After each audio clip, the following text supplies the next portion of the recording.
Bryce Hernandez and Henry Alcantara, parang naglalaglagan na sila. Well, Sa papunta to. alam mo, once na may makulong dyan, na non-bailable dyan, ay maglalaglagan lahat yan. Ako sa experience ko, being with CIDG, PNP, once na nag-umpisa na yung nakulong na dyan, maglalaglagan na yan.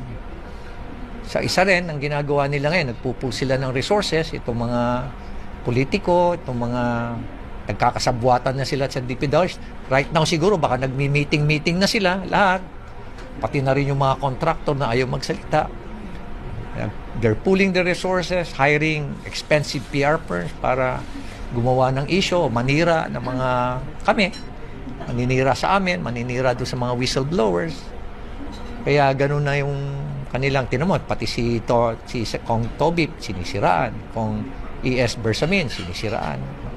Anybody na lalaban sa kanila, sisiraan. So we're prepared for it. Ano?